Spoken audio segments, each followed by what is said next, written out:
A Casa Elefante contém conteúdo adulto. Então fique avisado que nesse capítulo todo mundo quer passar a mão e montar na vassoura do Harry. Talvez seja melhor você não ouvir se não tiver idade. Olá, sejam bem-vindos à Casa Elefante. Puxa uma cadeira, pede um chocolate quente e vem discutir a obra de J.K. Rowling capítulo a capítulo com a gente.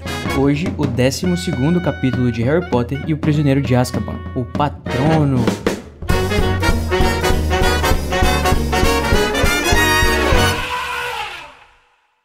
Os nossos episódios sempre levam em consideração os acontecimentos de todas as obras do Mundo Bruxo já publicadas. Então, se você ainda não sabe que o Pettigrew está forjando a sua própria morte pela segunda vez, volte depois que tiver lido tudo.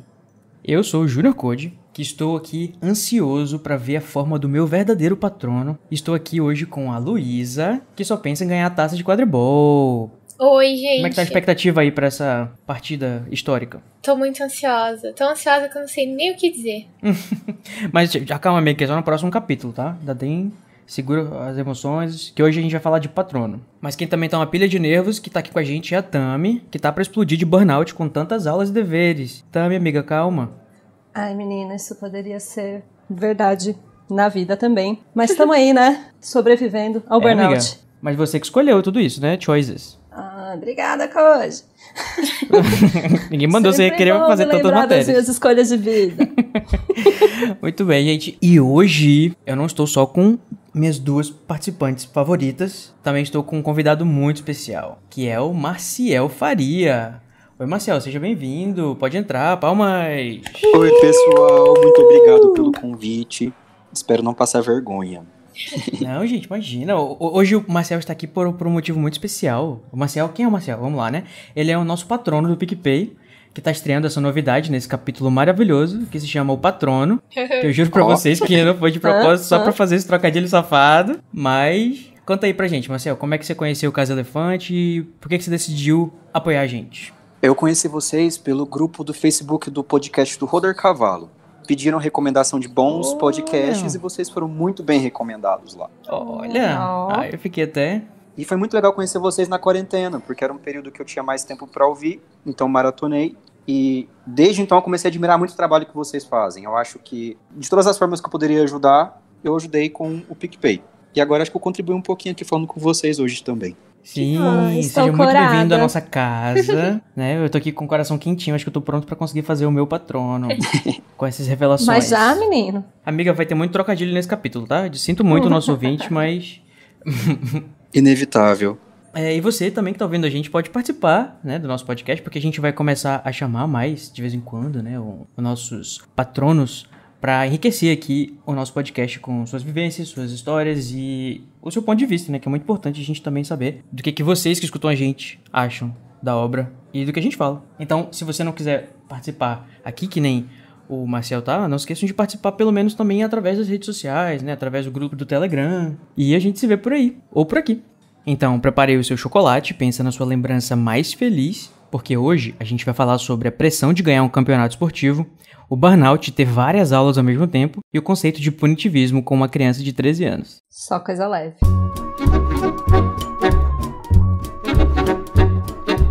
Para entrar em contato com a gente, você pode procurar por A Casa Elefante no Twitter, Facebook e Instagram, ou então mandar um e-mail para acasaelefante@animagos.com.br. A gente também tem um grupo no Telegram, onde o pessoal conversa e deixa feedbacks sobre nossos episódios. Para entrar, é só acessar no endereço t.me/o Grupo Elefante. E agora é a hora do nosso duelo de resumos. Eu fiquei sabendo que tem gente muito empolgada, que tava louco pra participar. É verdade, Marcel, que você quer estrear aqui com o nosso duelo de resumos? Eu quero ver se eu consigo resumir esse capítulo. Deve ser bem Grifinória. Qual que é a sua casa de Hogwarts? Eu sou Corvino. Eba! Ai, Corvinos unidos. Então a gente não vai estar disputando, gente. Todos ganharemos pontos para a mesma casa. Mas eu posso acabar dando pra Grifinória no final, né, gente? Isso sempre acontece. Como sempre, né? Fazer a linha Dumbledore. Falando em Grifinória e Corvinal, né? O próximo capítulo, Grifinória versus Corvinal no quadribol. Mas hoje a gente vai ter só Corvinal versus Corvinal no nosso duelo de resumos, que é o quê? É o momento em que os nossos participantes competem, duelam pelo direito de iniciar a discussão do capítulo com uma frase da sua escolha, alguma frase que achou interessante pra começar a nossa discussão. ganha quem conseguir fazer o resumo completo ou o mais legal em menos de 30 segundos. A gente vai ver aqui no dado quem que vai tirar o maior número pra ver quem vai decidir a ordem de como vai funcionar o nosso duelo. Que o vencedor, né, vai escolher quem que vai primeiro, quem que vai de segundo e quem que vai por último. Então, pessoal, joguem o dado aí. A Tami tirou 2. Já comecei bem. Luísa tirou 6. Epa! E o Marcel deu 1. Olha aí, parece que a Luísa vai ser quem vai escolher a ordem dos nossos resumos. E aí, Luísa, quem que você quer que comece e quem que vai por último? Eu vou por último.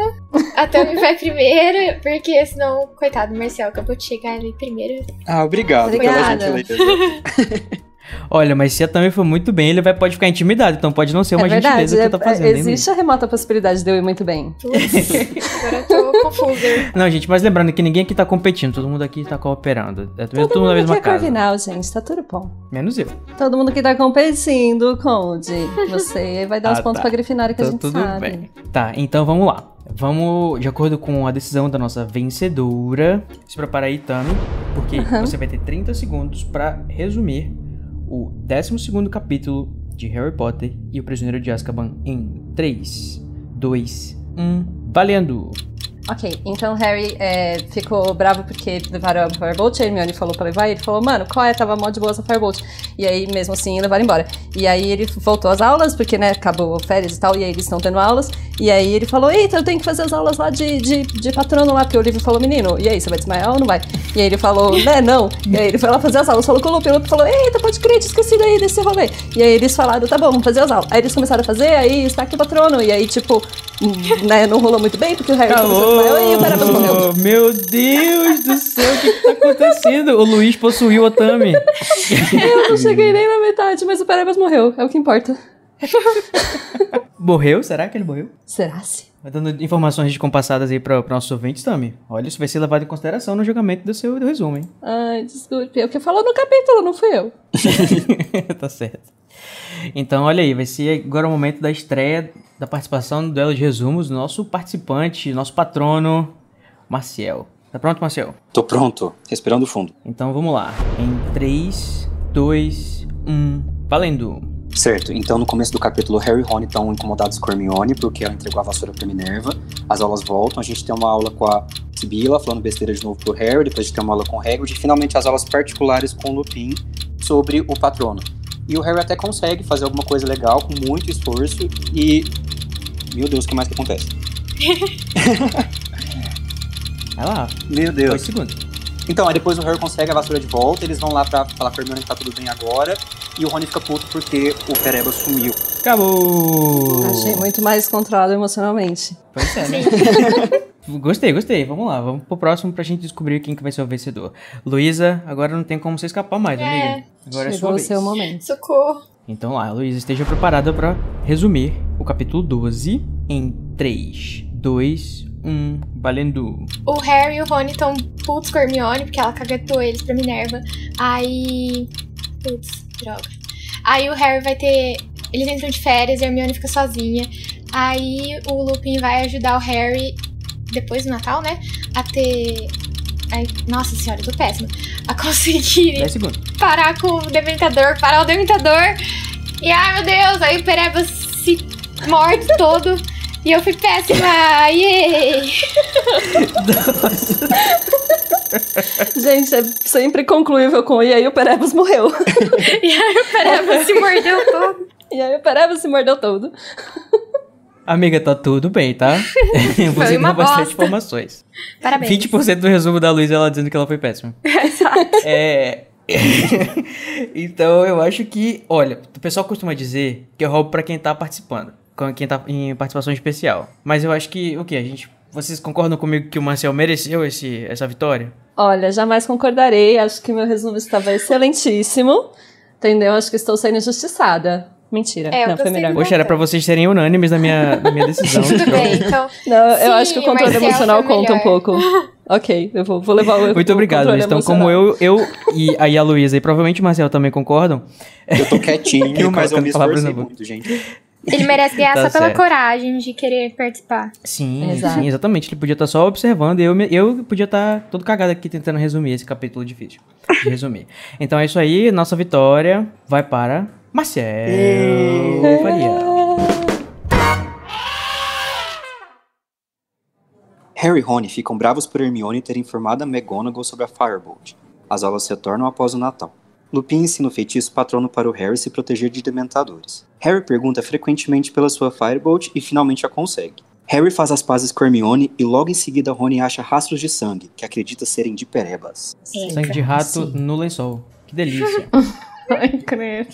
Eu quero saber então o que o nosso grande vencedor escolheu para começar. Olha, eu não escolhi bem uma frase, mas eu escolhi o momento que o Lupin se dispõe a ajudar o Harry com uma questão mais particular do Harry. E eu fiquei pensando, será que essa é uma postura que ele tem com qualquer outro aluno? Essa disponibilidade emocional de poder estar ali e ajudar alguém dessa forma? Você tá aqui perguntando qual que são as intenções do Lupin em se propor a ajudar o Harry. Isso.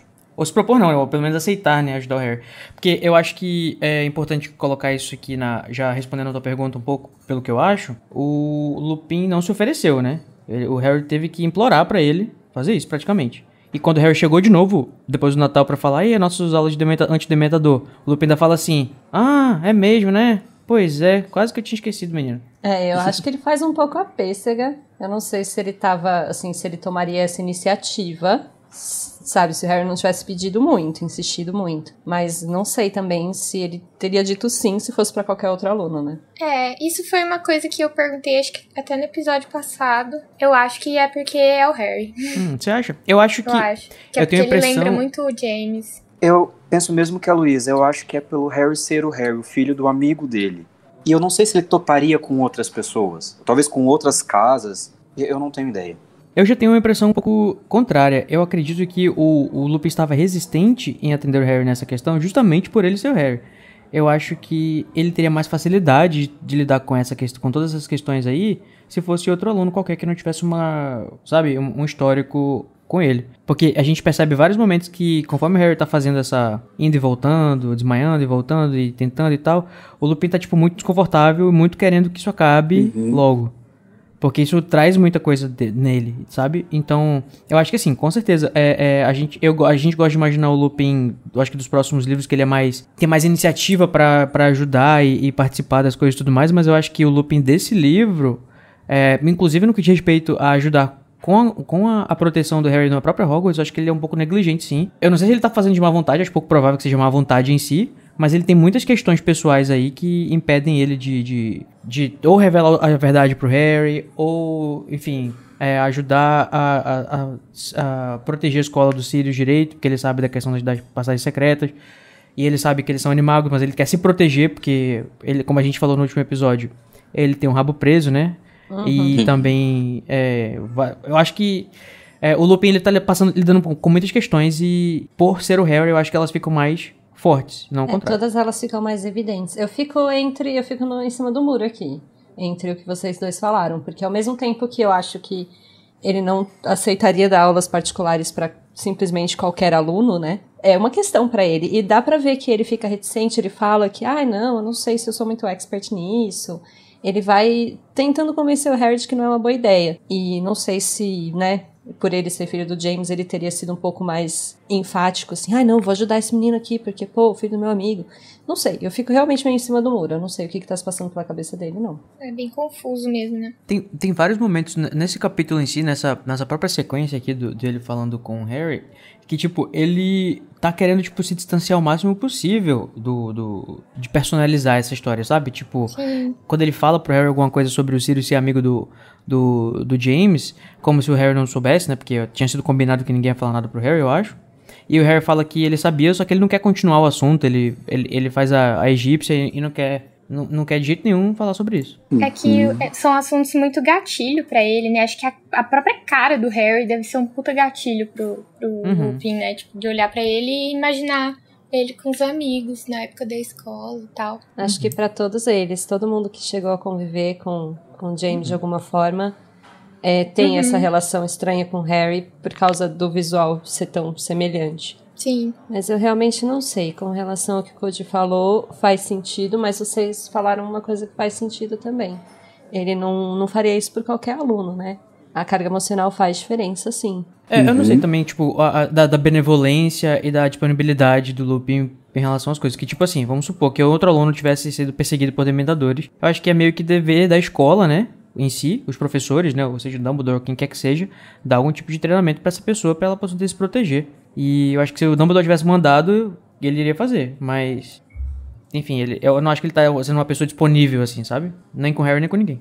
Eu fiquei pensando aqui, é que o Dumbledore não manda, né? O Dumbledore ele tem uma noção do que tá acontecendo e deixa a criança lá sendo atormentada dessa forma.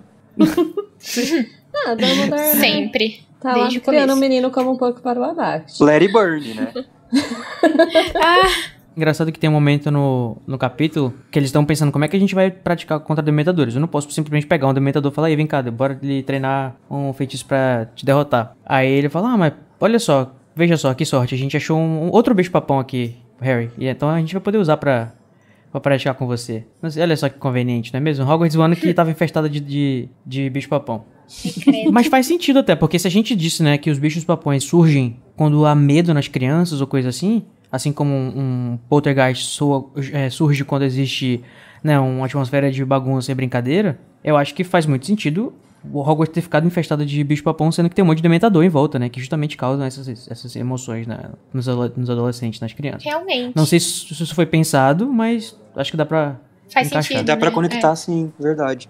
Mas a impressão que eu tenho nesse ponto é que, na verdade, os bichos-papões, eles existem e o ano inteiro, todos os anos. É só que esse ano eles estão sendo relevantes. Eu nunca tinha pensado que, convenientemente, eles só apareceram agora. Que deve ter outras pessoas que lidam com eles ao longo da vida. E dessa vez falaram, eles vão ser úteis, cada um deles aí. E tipo, às vezes você pode ter um acesso, você pode ter um contato com o bicho-papão e nem saber que ele é um bicho-papão. Né? Também. Credo. Ai, gente. Detesto essa ideia. Não se esqueçam que eles são transformistas. Como diz a Lia Wyler. Que, inclusive, poxa, a gente falou tão bem da Lia nos últimos capítulos, né? Por que eu fui trazer isso? Mas sobre o fato de eles usarem bicho-papão pra essa aula contra os dementadores, eu, né, como sou uma pessoa muito nerd, fico pensando nessas coisas, eu adoro os mistérios da magia e tal. Eu digo até que se eu fosse trabalhar no mundo mágico, né, se eu, sei lá, fosse bruxo, provavelmente ia trabalhar no departamento de mistérios. Eu me amarro nessas coisas, enfim, que ninguém desvenda ou é difícil de pensar. Porque, por exemplo, eu fico me perguntando, se os bichos-papões... É o plural de bicho-papão, né? Bicho-papão? Bichos-papões? Enfim, o bicho-papão, quando ele tem essa... A partir do momento que ele se transforma numa criatura, que ele tá tentando, né, imitar o medo da pessoa, ele automaticamente ganha as propriedades mágicas daquela coisa. Tipo assim, se ele se transforma num bruxo, se ele se transforma no Voldemort, ele vai ter o poder do Voldemort? Ou se ele se transforma no Dementador, ele vai ter a capacidade de causar desespero e dar o beijo de repente? Ou isso vocês acham que não?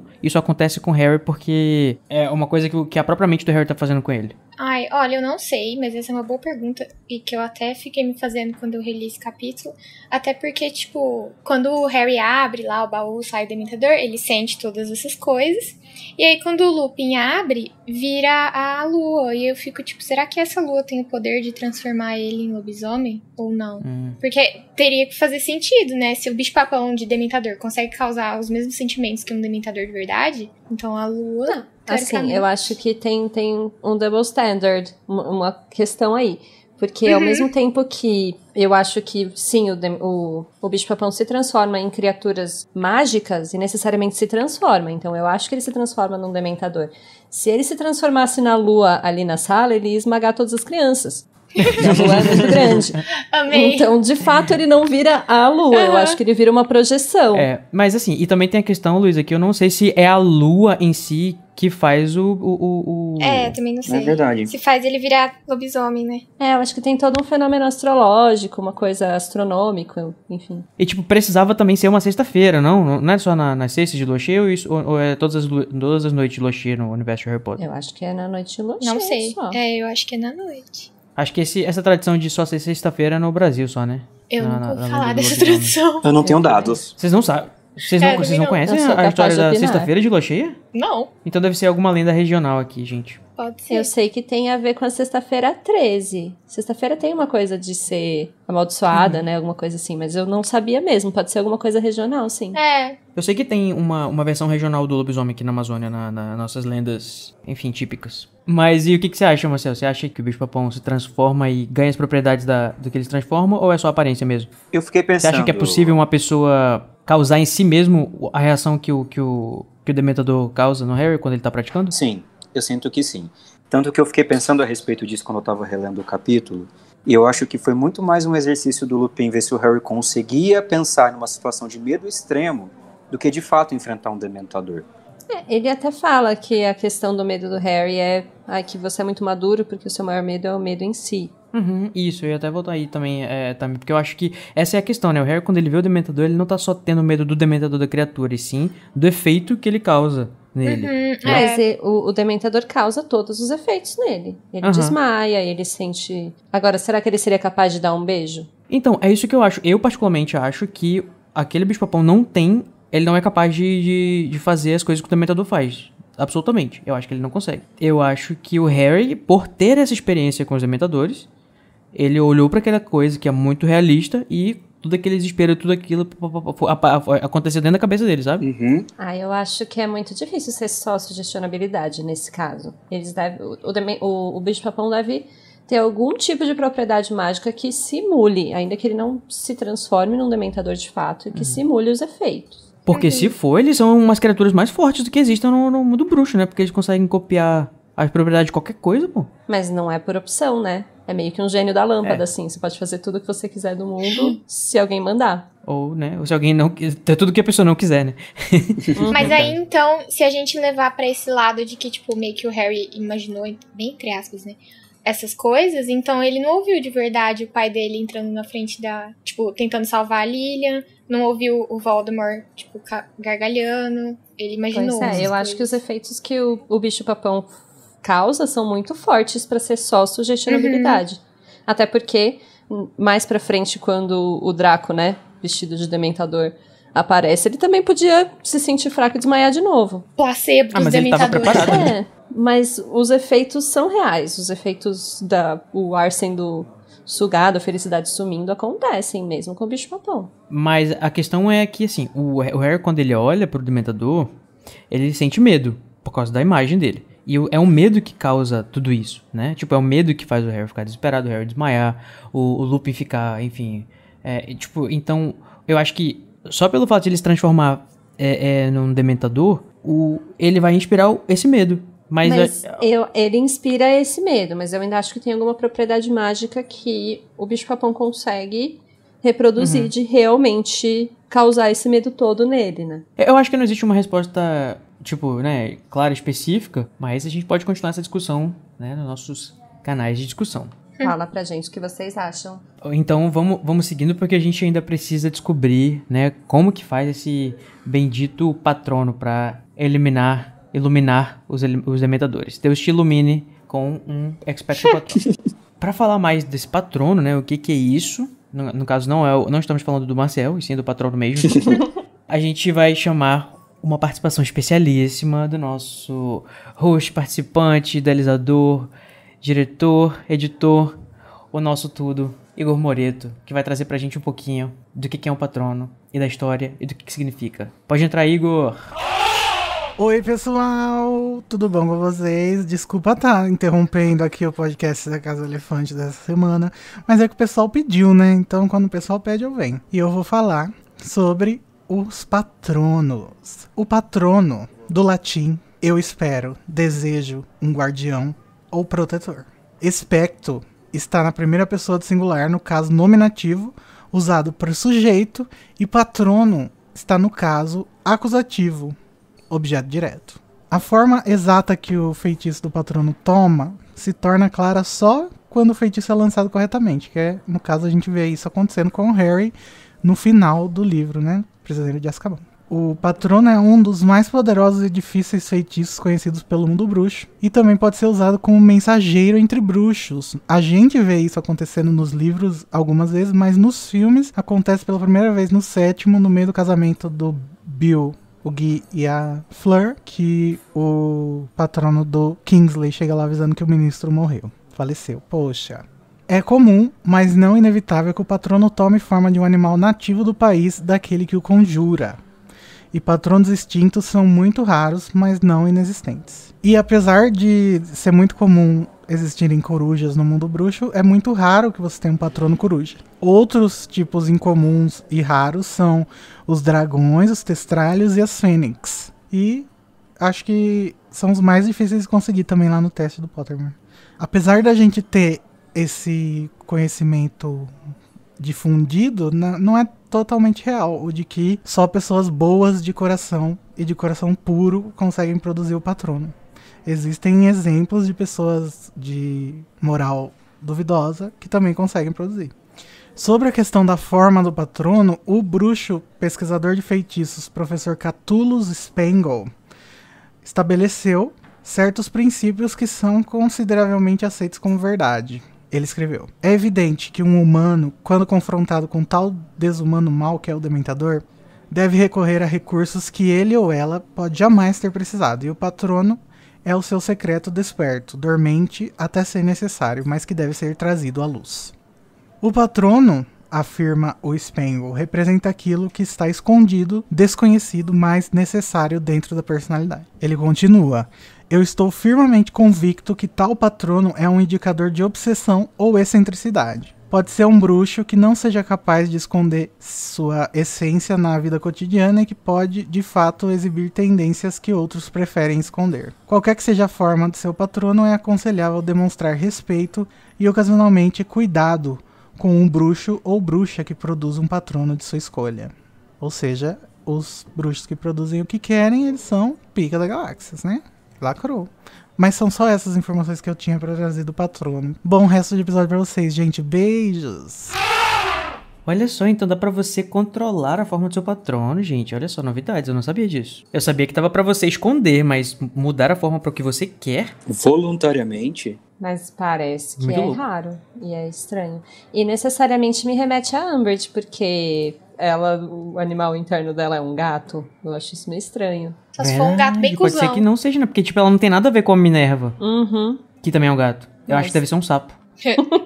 Mas tem os dois trechos que falam da Umbridge tem muito a ver, assim. Porque eu acho que ela é a única bruxa péssima, né, que a gente vê na saga conjurando um patrono. E não só ela tem a ver com obsessão, quanto ela é de caráter duvidoso e mesmo assim faz. E eu lembro que dizia em algum lugar, não vou saber agora, de repente nossa produção consegue achar, que a Umbridge estava conseguindo manter o patrono dela aceso lá no quinto livro, no sétimo livro, para repelir os dementadores, porque ela estava usando o colar de Slytherin. Isso estava dando um senso de importância e de confiança para ela muito grande. Ai, não sei se faz sentido. Porque, tipo, mas são informações oficiais, eu só não sei de onde são. Sim, sim, sim. Mas são duas coisas muito péssimas juntas. A Umbridge e a Horcrux, sabe? As duas juntas combinadas formam um patrono.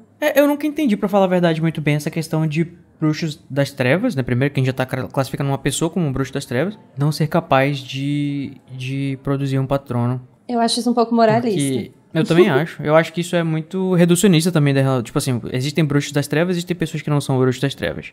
E nada impede um bruxo das trevas de ter pensamentos felizes, né? Exato, esse é o ponto. Assim como a Cambridge, né? Provavelmente deve estar tendo um pensamento feliz dela, torturando alguém, talvez, mas sim, aí... eu acho que a Cambridge estava muito satisfeita com ela mesma, com tudo que estava acontecendo. É, porque aí entra essa questão de ela achar que ela tá muito certa, né? Ela achar que ela tá dentro de uma moral muito boa e ela tá fazendo uma bondade pelo mundo. É, exatamente, porque isso é muito pessoal, né? Tem muita gente que tá fazendo coisa ruim achando que tá fazendo coisa boa, e isso pode ser interpretado como uma coisa boa dependendo de um determinado contexto. Mas acho que essa questão da Umbridge e a gente pode deixar um pouco mais pra frente, mas eu acho interessante que isso foi mencionado porque também tem aquela outra questão, né? Que dizem que um bruxo das trevas, novamente, bruxo das trevas, que tentar fazer um patrono vai sair vermes que vão comer ele, alguma coisa assim. Que, tipo, provavelmente ele tá fazendo isso pensando em alguma coisa que é feliz pra ele, mas que não é. Mas não foi o que aconteceu com a Umbridge, né, no caso. Pois é, eu acho isso realmente esquisito. Eu acho esquisito. E eu acho esquisito a ideia de que um feitiço reconhece quem é puro de coração ou não. O que define isso? Até que ponto que uma pessoa é pura?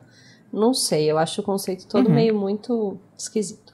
Mas não vamos esquecer, tipo assim, alguém falou que é moralista, né? De fato, porque a gente tá falando de uma obra pra criança que tem uma certa responsabilidade, vamos dizer assim, com passar uma moral ou um valor de bondade versus maldade, não sei o que e tal. Eu acho que são aspectos de patrono que eu não tinha parado pra pensar. Quando eu falei que bruxos das trevas podem ter boas memórias, né, tipo, pensamentos felizes, eu lembrei de que no Peter Pan, na história, pra você conseguir voar, você precisa de pó de fada e pensamentos felizes. O Capitão Gancho, ele consegue voar. E aí, quando ele tá voando, ele fala pensamentos felizes, estripar pessoas, uns negócios assim. E ele consegue voar. Então, mas é porque é isso, assim, eu acho que é um ponto muito delicado. Eu entendo o que você falou, Koji, faz sentido, claro, que é uma obra infantil, então tem algum tipo de moral, né? A gente sabe que essa obra toda é dual, né? Bem versus mal. Mas, querendo ou não, eu acho que um feitiço determinar se a pessoa é pura de coração ou não é pesado um pouco. Até porque nós sabemos que a Umbridge não é, né? Exato. E há muitas controvérsias sobre outras pessoas que têm patronos também que conseguem produzir. E outras pessoas que são puras de coração, provavelmente, como o Hagrid, não consegue. que não consegue. Aliás, eu fico muito curioso o que seria, né, o patrono do Hagrid. Né? Seria um hipogrifo. Eu acho que essa é uma criatura bem perigosa, mas que é uma cromântola. Seria vários bichos. Sabe? Uma coisa muito zoada. Pois é, mas eu gostei especialmente desse áudio que o Igor mandou pra gente, dessa questão que fala sobre o formato do patrono, né? Porque a gente tava inclusive discutindo sobre isso, sobre como é que funciona essa dinâmica de o que é o animal que o seu patrono vai se transformar, né? A gente tem, por exemplo, o Harry, que tem um patrono que a gente vai descobrir mais lá pra frente, que é um veado, um cervo. Aí o veado é mais legal. É um veado que é obviamente baseado no pai dele. E tem um veado que é baseado, ou que baseou na corça da Lily. Eu sempre achei muito interessante a ideia da pessoa ter uma espécie de representação animal, ou algum animal que, enfim, né, represente as características dele. E isso tem, por exemplo, por isso que eu sou muito fã também de His Dark Materials, né? As Fronteiras do Universo, que tem os Demons, que são, assim como o Patronus também é uma versão, sei lá, uma espécie de representação do eu, do bruxo, da pessoa. Eu gosto muito também de Irmão Urso, né? O filme da Disney, que tem os totens lá. Tem uma questão também que cada pessoa da tribo recebe uma espécie de animal que vai ser, sei lá, o que ele tem que fazer para poder ter sucesso na vida e tal. Você vai tentar copiar aquele animal, aquelas coisas que aquele animal tem. Eu acho muito legal como funciona isso do mundo de Harry Potter. Mas isso me traz muitas perguntas também. Como, por exemplo, se o animal, de fato, ele representa o que o bruxo é, ou, em alguns casos raros, o que o bruxo quer passar, o que acontece daqueles bruxos que têm patrões que são baseados em outras pessoas, claramente, né? Como, por exemplo, o Snape ou a Tonks. É como se você não tivesse uma personalidade bem estabelecida e de forma que você copia da outra pessoa. O que vocês acham? Bom, é que aí vai entrar nos campos da psicologia, que graças a Deus temos um convidado aqui apto para falar a respeito, né? Olha. Mas eu acho Verdade. que tem... o texto fala essencialmente sobre essa questão do self, de essa força que você precisa tirar, né, assim, pra se defender de um negócio tão desumano quanto o Dementador, tá num lugar que você desconhece. E ela sai, seria meio que uma representação da sua bondade inconsciente, assim. Então, ela sai meio que involuntária. Por isso que eu acho até estranho que algumas pessoas consigam escolher, né? Mas, enfim, sendo assim, não tem muito uma questão de ter ou não personalidade, é de onde você tira suas forças. E se você tira suas forças do amor de alguém, isso é representado pelo animal do outro, sabe assim? Isso faz muito mais sentido quando a gente pensa no patrono do Harry, porque o do Harry é o mesmo do pai dele. O pai dele, a gente já sabe que ele era meio cuzão, né? Então, é baseado no amor que ele tinha pelos pais, né? E o pai dele provavelmente é baseado no da mãe, no caso Sim. da Lily, né? É. Ou, de repente, não. De repente, eles, tipo, são tão compatíveis que eles são até compatíveis nesse sentido, né? Nesse sentido de um ser um veado e outro ser uma corça. A gente tava discutindo isso no grupo essa semana, e a Larissa disse que, tipo, é possível que os patronos da Lily e do James nem fossem um baseado no do outro, né? Porque, por exemplo, você tem o patrono do Snape, que é uma corça, né? E é o mesmo, inclusive, gênero, né? O mesmo sexo do patrono da Lily, que o Snape tá fazendo baseado na Lily. Então, se fosse o James também, provavelmente o James também seria uma corça, não seria um veado. E, tipo, não faria sentido, por exemplo, se o patrono do Snape fosse imitar a Corsa da Lily fosse ficar masculino, ia virar o patrono do Thiago. Já pensou o Snape com o patrono do Thiago? Ia ser horrível. Ele nunca ia se perdoar. Tem também a ver o patrono do Rony e da Hermione, que da Hermione é uma lontra, e o do Rony eu não lembro o que é, mas é um bicho que persegue cachorro. Lontras. É um terrier, é um fox terrier. É um terrier. A questão do gênero, não sei se faz muita diferença. Faz diferença o de onde a pessoa tira de dentro dela a força pra criar a coisa mais feliz que ela consegue pensar. E dessa forma eu acho que eu fiquei preso ainda. Não é uma ideia de escolher o patrono, porque me pareceu muito que algumas pessoas distorcem o patrono. Eu não sei se ela nega a própria essência, o que ela tenta trazer aí. Mas eu tô me questionando sobre a efetividade de um patrono desses. Mas sabe uma coisa que uma pessoa que podia muito bem, assim, mudar de repente a forma do patrono, porque isso é muito vantajoso pra si, é o próprio o Snape também, né, de repente, mas o Lupin, né, porque o Lupin, quando ele inclusive faz o patrono, ele faz de propósito que o patrono não tenha forma, porque ele não quer gerar suspeitas. E o patrono do Lupin é um lobo. Gente, tipo, tem uma coisa mais... Existe alguma coisa que não seja lupina sobre essa pessoa? Talvez seja por isso que ele não falou que o patrono... Tipo, não falou direto pro Harry que o patrono assume uma forma de um animal. Não sei, agora eu fiquei pensando nisso. É que ele não fala, né? Ele não fala. Ele só diz assim, vai ter uma forma específica e vai ter um negócio. Fica fazendo misterioso. Porque se ele fosse falar, né, o Harry diz assim, bacana, qual que é o seu? Verdade, pode ser por isso que ele não O mínimo fala. que ele conseguiu se preservar nessa aula. O senso de autopreservação do Lupin tá lá em cima, né, nesse livro. Pois é, ele deve estar pisando em ovos, né, pra fazer toda essa aula com o Harry e não revelar nada que ele não pode revelar. Ou que ele não quer. Ou que ele não quer. Tum, tum, tum. E pensando assim, tipo, por que o dele é um lobo se o patrono vem de uma coisa muito, tipo, profunda do seu ser, que é uma coisa boa, né? Verdade, né? Também, Pois geralmente... Como que a questão da lupinidade, né? Eu não sei qual que é o adjetivo pra lobo, mas... a lupécia dele, sei lá. A lupécia, eu acho que não é, amigo. Não deve ser isso. Mas como que isso gera... Isso é tão ruim que é o maior medo dele, no caso a lua, né? Mas ao mesmo tempo é a maior felicidade dele, que é o patrono. Mas aí, então, não tem a ver necessariamente... Tem a ver com o seu... O que eu entendi é que tem a ver com o seu lugar de maior... conforto, assim, não conforto no sentido de confortável, no sentido de onde você se sente mais pleno emocionalmente e forte, exatamente. Então, talvez isso represente isso pra ele, né? Ele se sente forte, ele se sente maior quando ele tá transformado, talvez? Pode ser. Eu acho que sabe o que pode ser? Eu não sei se eu tô inventando coisa, mas eu acho que casa. Porque assim, eu acho que é uma coisa muito, muito bonita que os amigos dele, né, justamente com o objetivo de ajudar ele, se transformarem em animagos. Sim, eu ia falar isso agora. Ele ficava brincando e participando, e tipo assim, passava a noite com os amigos e transformado e tudo mais, e talvez isso seja o que dá esse calorzinho no coração. Certeza que é isso, pensando agora. Que loucura. E é o maior medo dele e também é a maior fonte de força. A maior saudade. Mas não vamos esquecer também, né, que no áudio que o Igor falou, o patrão também é associado à obsessão, né? Então alguma coisa que, de repente, você não consegue parar de pensar naquilo, traz aquilo com você o tempo todo. Então acho que pode ser, né? Se ele todo mês ele tem um lembrete de que ele é um lobisomem e a vida dele deve ser pautada sobre isso. E, inclusive, eu fiquei pensando nessa questão de obsessão, algo que a gente falaria depois, que é sobre a Hermione e os estudos dela. Mas que na psicanálise a gente faz uma distinção entre obsessão e satisfação. Não tem prazer quando a gente fala de uma obsessão. Não tem uma escolha. E eu acho que a gente vê que o Lupin é muito mais condenado a isso, desde a escolha do nome dele.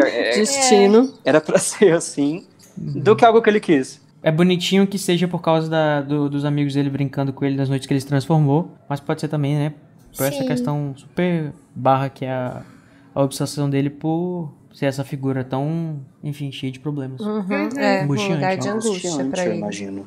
Outra coisa que eu tava pensando também em relação a de ser uma memória boa é que deve ser muito difícil trazer um sentimento bom num momento tão horrível que é quando o Dementador se aproxima, né? Eu acho que esse é o grande desafio, né, de você conseguir fazer pro Harry isso deve ter sido muito difícil. Mas isso eu acho que é a dificuldade do Dementador, né? De produzir o patrono em si. Uma coisa é você estar numa sala e falar produzir um patrono. Aí você faz, que bonitinho. Outra coisa é chegar o Dementador lá. Aí você vai conseguir? Não sei se você consegue pensar em coisas boas naquele momento. É que nem você remar contra... É que nem você nadar contra a correnteza, né? Porque você tá, sendo arrastado para as piores memórias e sentimentos da sua vida.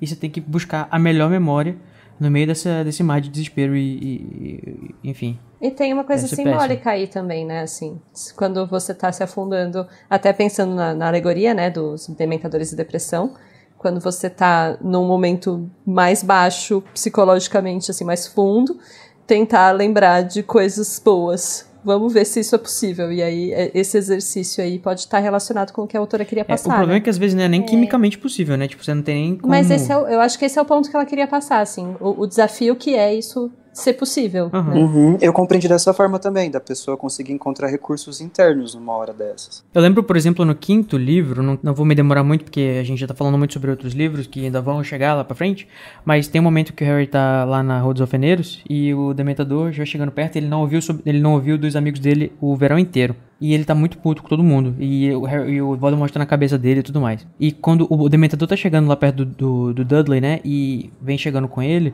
ele tá, tipo assim, totalmente sem forças. Não consegue. Mas quando ele pensa que, tipo, ele nunca mais vai poder sentir o abraço dos amigos dele, isso dá alguma força pra ele, que ele pega a varinha e conjura um patrono maceta enorme na direção do Dementador. Tipo, a própria perspectiva de você perder o que te dá felicidade, pode ser uma coisa que também pode te dar impulsionar pra produzir o patrono. Mas aí também tem outra, assim, isso há quem diga que é uma contradição, né, você nadar contra a correnteza, mas outra coisa que pode ser considerada uma contradição é o fato de, eu acho que até foi você, Luísa, no último capítulo que a gente participou junto, você disse que não fazia muito sentido pra ti, o fato do Dementador ser afastado pelo patrono, porque se ele se alimenta de memórias boas, Sim. o patrono é um prato cheio pra ele, né?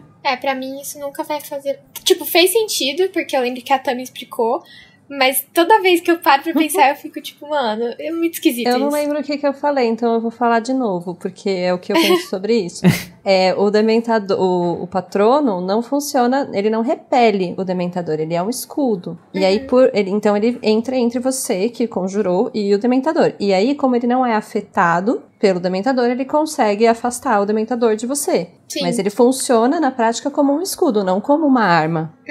Eu lembro que é mencionado quando tá acontecendo a partida de quadribol, que os Dementadores estavam perto da arena, porque aquela emoção, todo aquele fuzuê das crianças e tudo mais, e era um prato cheio para os Dementadores. Eles estavam com fome, eles estavam querendo se alimentar da felicidade daquelas crianças que estavam tão animadas. E aí eu fico imaginando, né, também que o patrono seria justamente esse condensado de tantas emoções positivas e tudo mais. Só que assim, se o Dementador fosse atraído para um patrono da mesma forma que ele é atraído a alguém que está animado ou feliz, né, não teria graça fazer esse paralelo com a depressão e tudo mais que o JK queria. Então, eu acho que sai um pouco aí pela questão da narrativa mesmo. Ela, tipo assim, falou, beleza, acho que vou realmente querer fazer aqui um paralelo e essa, entre aspas, contradição, tudo bem. É como funciona. Mas é magia, né, gente? É magia. E a magia pra ilustrar a nossa vida e as nossas emoções, então é válido. E o Harry, ele tenta, né, a primeira vez, fazendo o primeiro voo de vassoura, que o Lupin, inclusive, da caçua fala, não, Harry, isso não dá, não. Mas, gente, deve ser muito legal voar de vassoura, tá? Eu acho que ia ser muito feliz esse momento. Inclusive, o momento que eu soltei de paraquedas foi maravilhoso. Mas ele só zoa no filme, não é? Eu acho que no livro ele fala... Não, acho que ele não zoa no livro, mas ele diz, tipo... Não, Harry, tinha que ser uma coisa mais forte. Ele pensa na Grifinória ganhando a Taça das Casas, né? No final do ano. Que também não dá muito certo. Mas o que é engraçado porque, tipo... Uma das memórias que provavelmente o Harry vai ficar utilizando como o que vai produzir o patrono dele vai ser a Grifinória ganhando a Taça de Quadribol. Que muita gente diz que é o momento que ele disse que ele ia conseguir fazer um patrono suficiente pra conseguir repelir 100 Dementadores. Não sei se foi o que ele usou lá na floresta, porque não diz, né? Mas eu acho que esse foreshadow, utilizando essas palavras especificamente, eu acho que é bem claro, fica bem claro pra gente que foi essa a memória que ele utilizou, nesse caso. Ele usaria ela meio que recorrentemente em outros momentos, né? Mas é porque eu acho também que tem essa questão de você estar consciente, né? Assim... Quando você simplesmente acontece um negócio legal e você é feliz, aí você fala, que legal, eu tô feliz. Mas assim, você conscientemente reconhecer que tá feliz te ajuda a reproduzir depois a sensação. Assim, falar, nossa, esse momento aqui, eu vou usar essa sensação aqui e tentar trazê-la de volta. E aí quando ele for fazer o patrono outras vezes, ele tem ela um pouco mais fácil. Não sei explicar, deu pra entender? Eu imagino que seja assim também. Imagina que legal você ser um bruxo e poder, tipo, tirar o seu pensamento e reviver ele numa penseira, de repente. Nossa, Se você tivesse acesso a uma isso penseira, seria meu sonho. ia ser maravilhoso. Eu queria ter uma penseira. Muitas pessoas queriam ter a varinha das varinhas, muitas pessoas queriam ter várias coisas, eu queria ter Eu uma queria pra penseira. jogar fora meus pensamentos. Pra mim, a penseira é um paralelo pra terapia. Então eu acho fantástico. Exato, eu acho fantástico. Então, né, se você ainda estiver com a gente lá até quando a gente chegar na Ordem da Fênix, ou Marcel, a gente chama pra participar dos capítulos da Pode penseira. deixar. Tô me preparando pra isso. Que inclusive é uma tradução maravilhosa, a Exaltalia.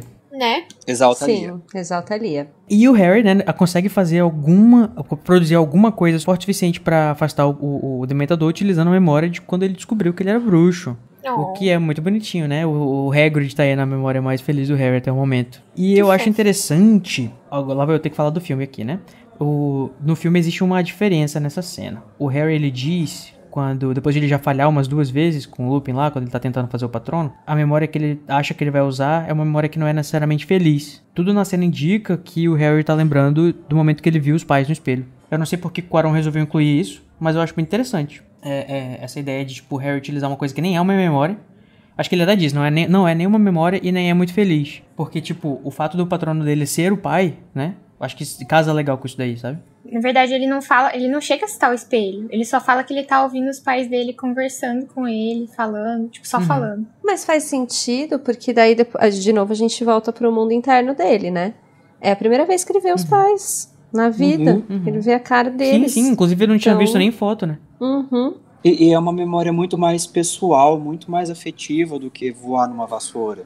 Aí a gente volta pro que a gente tava falando antes, né? Sobre essa força interna ser muito, muito, muito interna, né? Muito dentro de onde você tira a sua força pra viver, que é das pessoas que você ama, enfim. Inclusive, sobre falar com os pais, né? A gente já pode falar sobre uma coisa que acontece no livro, né? Que é o Harry tá meio que num conflito de querer continuar ouvindo os pais, por mais que seja numa situação péssima, que é essa memória que ele, quando o Dementador chega perto, ele lembra. E é muito triste, né, gente, essa Nossa, parte sim. do capítulo. Eu acho que essa é uma das coisas mais tristes possível, assim. E eu acho que é uma das passagens mais tristes, o Harry fazendo essa pesquisa interna de o que é que ele lembra de bom, de vivência boa, e demora a achar. Ele é uma criança de 13 anos, uma pessoa de 13 anos que tem dificuldade em pensar o que foi bom na vida dele até agora. O que eu tava pensando é mais ou menos isso. Como ele teve muito pouco contato com os pais, ele não tem memórias, né, deles. Então, quando essa coisa toda do Dementador acontece, pela primeira vez ele ouve a voz dos pais. E aí, você não quer necessariamente ser atacado pelo Dementador e ouvir os seus pais sendo assassinados, mas ao mesmo tempo, caraca, eu vou ouvir os meus pais. Esse conflito deve ser, gente, absurdamente horrível. Eu sinto prazer em ouvir os meus pais morrendo. Nossa, ai, isso me dá uma dorzinha no meu peito. Nossa, ele é muito novinho pra passar por esses traumas. Sim. E ele, inclusive, reflete, né, na narração, dizendo assim que ele acha que ele só vai conseguir, de fato, produzir um patrono quando ele parar de escutar o efeito do Dementador. Exato. E eu não tinha reparado, nessa releitura que eu reparei, que é recorrente ele fazer esse comentáriozinho, assim. Harry, para de querer, para de ter esse desejo. Porque imagina a culpa que você sente por estar sentindo felicidade em estar ouvindo os seus pais, sendo que você está ouvindo eles sendo assassinados. Coitado do menino Harry. Outra coisa que o Harry escuta também é a abordagem do Voldemort com a Lily. Tipo, ele já chega querendo poupar ela, né? E, tadinha, ela era uma menina mesmo. Ele fala, saia da frente, menina. E eu fico lembrando que, tipo, ela só tinha 21 aninhos, era um bebê. Mais nova do que todos nós aqui, né? Sim. E ela ouve também, o Harry ouve também a risada do Voldemort, que é uma coisa horrível pra se fazer enquanto você tá cometendo um assassinato. Ai, gente, eu acho péssima essa risada. Eu acho que é totalmente fora de tom, esse momento, sabe? Eu não consigo imaginar o Voldemort indo lá e matando ali. No caso, ele tava rindo porque ele tinha acabado de matar o James, né? Porque ele tava rindo porque ele tinha finalmente conseguido chegar ao menino que ele ia matar quando bebê. Eu acho que ele tava muito tava, tipo, feliz. Rindo, ele devia estar dando um sorrisinho, assim, tipo... Não, mas fala várias vezes, tanto que as primeiras lembranças que o Harry fala no primeiro livro é que ele lembra de uma risada aguda e fria. Então ele tava dando uma risada. Tipo, finalmente achei a criança que vai me derrotar. É meio caricato, né? O vilão, antes de fazer o grande ato, dá aquela risada. No caso, essa risada seria logo depois que ele matou a Lily, né? Porque não pode ser quando ele matou o Harry, porque ele não mata o Harry. Certeza que a J.K. incluiu isso pra dar um efeito melhor pros pais quando eles vão ler a história pras crianças, sabe? Pro pai poder fazer o Foley pra O criança. pai poder fazer o voice-over, né? Então. Ai, que horror. Ai. Enfim, gente. Outra coisa que a J.K. fez também, que eu achei muito legal nesse capítulo, é que ela trouxe o patrono primeiro pra solucionar um problema, entre aspas, bobo, né? Que era, tipo, o Harry conseguir jogar quadribol sem cair da vassoura. E no fim do livro, ele serve pra salvar vidas. Eu acho que é legal que ela não podia colocar os dementadores dentro do castelo, né? Pro Harry sentir realmente a necessidade de ter que aprender esse negócio. Aí fez o Harry cair na vassoura no jogo. Aí... Agora ele precisa aprender pra poder se proteger. E isso vai ficar muito útil, né? Vai come in handy muito no finalzinho do livro, olha só. É porque tem muita coisa que ela apresenta, né? Que ela acaba usando. E tem muita coisa que ela apresenta que às vezes não usa. E às vezes eu fico até na expectativa de imaginar se aquilo vai aparecer ou não. Tipo, por exemplo... nesse mesmo capítulo, né? Quando voltam às aulas depois do Ano Novo. Que inclusive eu acho engraçado, né? Que nunca é mencionado nenhuma festa de Ano Novo. Sempre tem a festa de Natal, mas Ano Novo eu não lembro de nenhuma menção. Eles não têm essa cultura de festa de Ano Novo, né? Ah, é? Ah, é? Na Inglaterra, não. Olha só. Eu não sabia. Ninguém pula 7 ondas. Não. Que tristeza. Não usa calcinha nova? Calcinha branca. Deve ser triste ser britânico. Enfim, teve o Ano Novo, né? Aulas novas e eu tava falando que tem algumas coisas que aparecem nas aulas, né?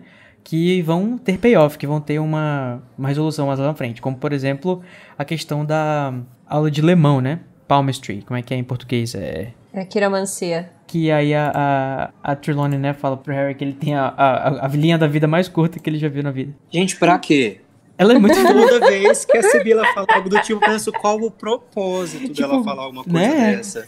Pessoa desnecessária, né? A Trelawney tava meio que certa, né? Porque o Harry de fato encontrou a morte jovem, mas ele não morreu, né?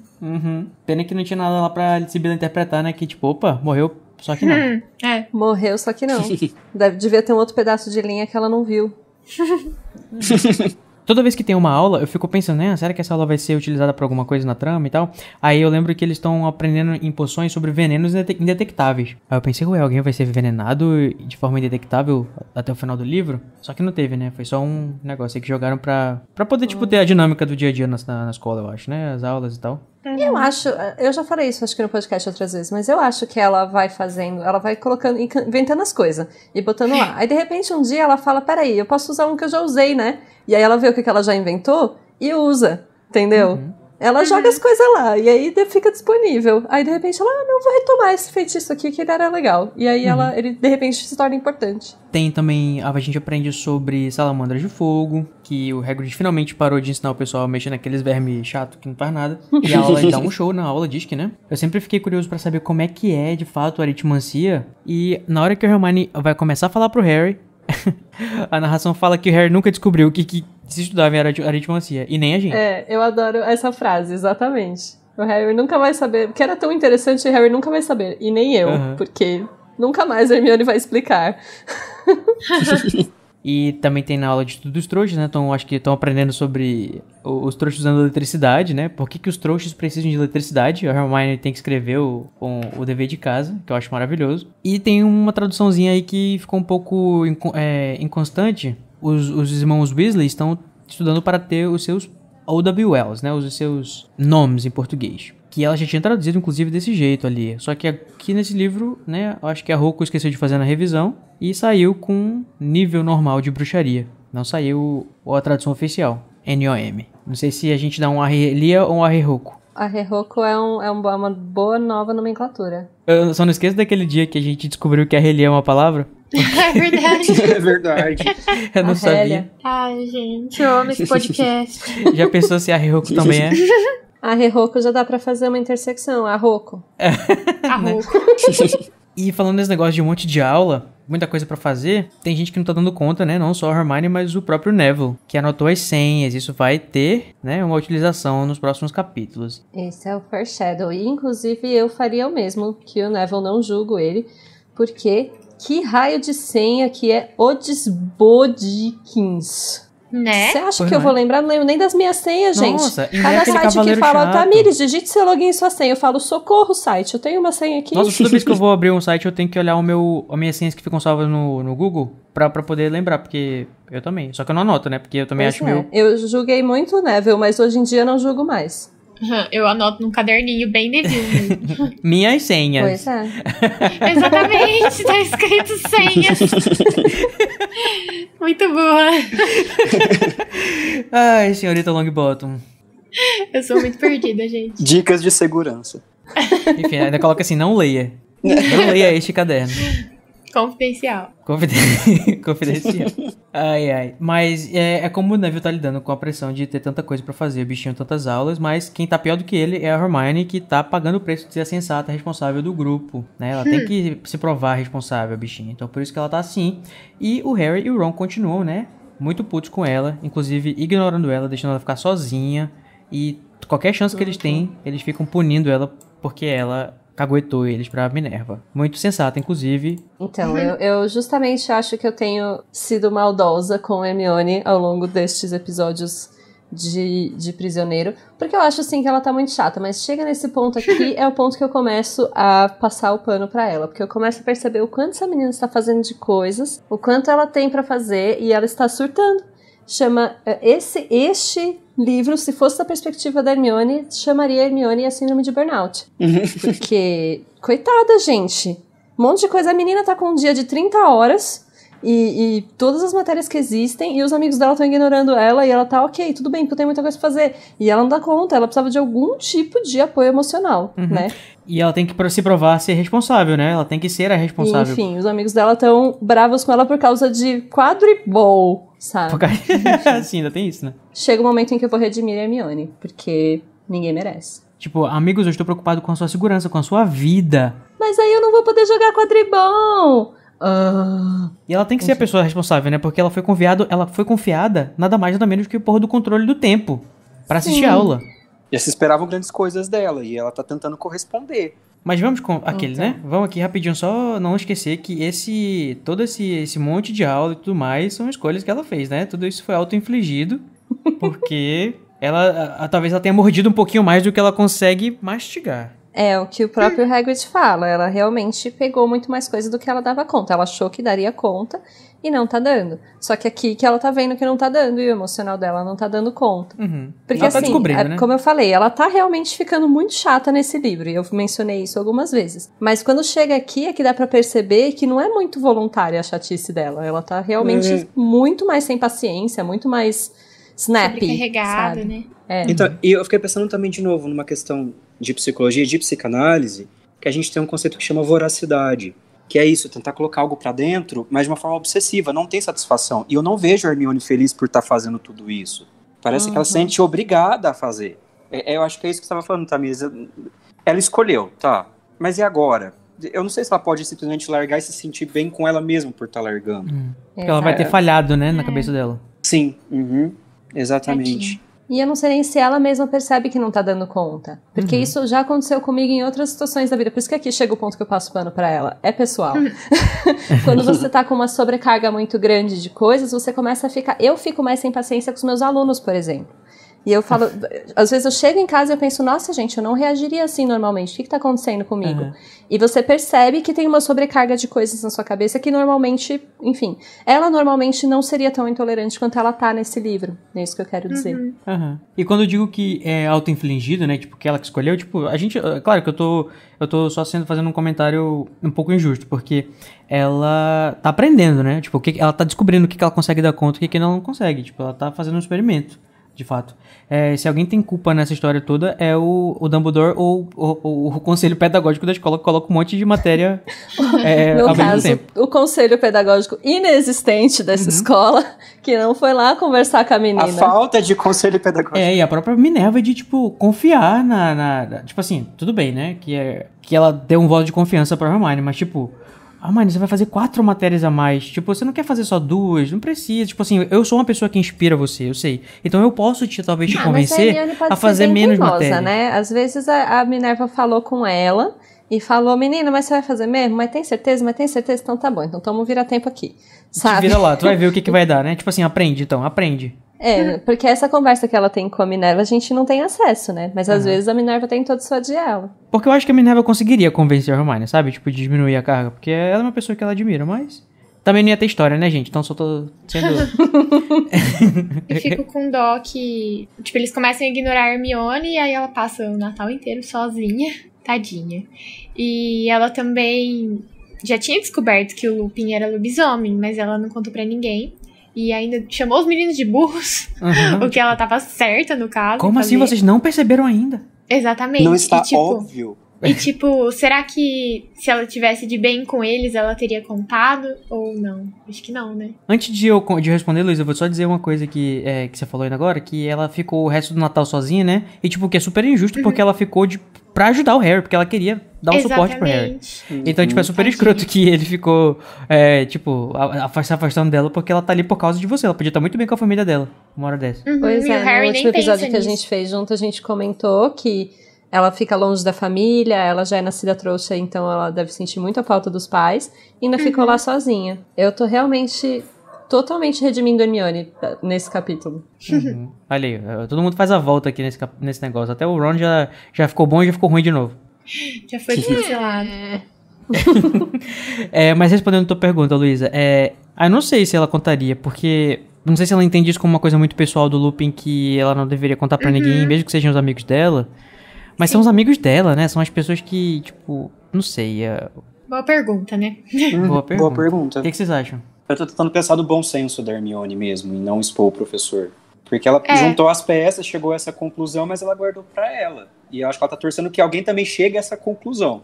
Mas ela mesma não sei se vai contribuir pra isso. Porque se a gente fizer um paralelo com, por exemplo, sei lá, uma doença transmissível, alguma coisa que tipo, né, que foi descoberto que uma pessoa tem alguma condição clínica muito, enfim, que pode ser perigosa para outras pessoas por algum motivo, sei lá. Eu acho que ela não falaria. Tipo Covid. Nossa. Tipo Covid. Não, tipo, se ela descobrisse, né, sei lá, que o Lupin tivesse alguma coisa, não sei se ela contaria. É muito pessoal da pessoa. Eu acho que ela iria tentar descobrir se o Dumbledore sabe. E, tipo, sabe? Tipo, pra saber se ele tá tomando, sei lá, precauções ou qual que é pra tentar, tipo, se ele tá, sabe?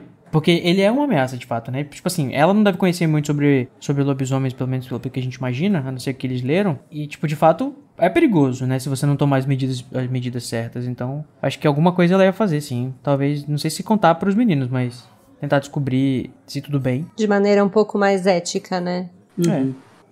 Nesse caso, eu acho que ela tá fazendo só de picuinha mesmo, mas eu perdoo. É que eu acho que nesse momento a Hermione tá sendo infantil, mas eu acho meio coerente até com a idade dela, descobrindo quais os limites. Crianças fazem coisas infantis. Eu não consigo ver maldade nessa atitude dela. Se ela fizesse isso lá nas relíquias, aí acho que seria uma pirraça muito grande, mas aqui eu acho que não. Acho que ela foi muito mais cuidadosa com o Lupin. Não sei. Acho que ela não se viu em perigo também. E também não vamos esquecer que tudo isso é muito importante pra narrativa, porque a JK fez o que ela pôde pra não entregar nada até o final. Pra ela poder fazer aquela exposição enorme nos últimos capítulos. Que a gente vai chegar e eu espero estar presente pra poder xoxar, porque... Ai, nem vem falar mal, Code, é maravilhoso. Não, gente... As informações podiam ser mais... podiam ser mais distribuídas. Essa, por exemplo, aqui eu acho que não faria mal. Não sei, mas bem que ia arruinar no final, né, a grande revelação. Bom, legal. A Hermione só vai receber, né, a absolvição de Harry e Ron, olha só, quando a Minerva finalmente resolveu entregar a vassoura para o Harry. E aí a gente tem, assim, um momento que eles vão aceitar ela de novo no círculo de amizade. Pois é, só quando eles resolvem que o quadribol vai continuar valendo é que a Hermione pode voltar pro grupo. Exatamente, e descobrem isso através do Olívio, né, que tá insuportável de novo, só falando monotemático. Não tem outro assunto, gente, pelo amor de Deus, esse menino tá obcecado, acho que o patrão dele deve ser uma vassoura. Nossa, eu consigo muito visualizar isso acontecendo, a vassoura passando no debentador assim. Que ridículo. O pomo, isso. pomo É o passarinho do pomo lá, o Golden Snitch. E eu achei legal que, tipo, tanto ele quanto o Harry estavam certos, absolutamente tinham certeza que não tinha nada de errado com a vassoura. Sendo que eles não fizeram nada, né, pra ter essa constatação. Sim, não. Imagina, a vassoura caiu do céu e imagina que vai ter algo de errado com ela. Tá tudo bem. O que ele pode estar querendo dizer, talvez, é que talvez, por ser uma vassoura muito premium, não sei o que, pipipipopopó, ela tenha já uma série de antifeitiços ou proteção contra, enfim, artes das trevas e coisa do tipo. Porque a gente aprendeu lá no primeiro livro que pra você conseguir azarar uma vassoura de uma pessoa, você só pode fazer isso usando magia negra, né? Magia negra. Artes das trevas. E nisso, até um trechinho depois, quando o Harry, né, o Olívio nem liga pro fato de que o Harry quase vai ser perseguido pelo maior bruxo que fugiu de Azkaban e tal, pergunta: como que o Sirius Black ia simplesmente comprar uma vassoura no artigo de qualidade pra quadribol? Isso tudo mostra o quanto seria difícil, né, pro Sirius Black comprar uma vassoura aleatória numa loja, azarar uma vassoura, que é um negócio que é muito difícil de fazer, e ainda entregar pro Harry em Hogwarts. Então, de fato, tudo aponta contra o que a Hermione tá falando. De fato, pode ser que não tenha nada de errado com a vassoura, porque seria um caminho muito complexo, né? Mal sabe eles que, sim, de fato, o Sirius conseguiu comprar uma vassoura e mandar pro Harry, né? E não apenas isso, mas através do bichento. Imaginando o bichento indo comprar uma vassoura pro Harry. No caso, indo tirar o dinheiro do cofre, né? O gato vai pro... O gato o gato vai em Gringotts. É um gato muito ocupado. Eu fico imaginando muito a Rowling sempre narra o bichento com o rabo de escovinha, né? Eu fico imaginando ele entrando em Gringotts com o rabinho assim, entregando a chave pros duendes. Os duendes tipo, quê? Não, pior... Seu gato faz isso, meu amigo? Seu gato tem essa habilidade? Né? Não é nem sua habilidade, é vontade, né? Que se você mandar um gato que você... Geralmente um gato normal de casa fazer alguma coisa, ele vai olhar pra você e vai falar: coitada.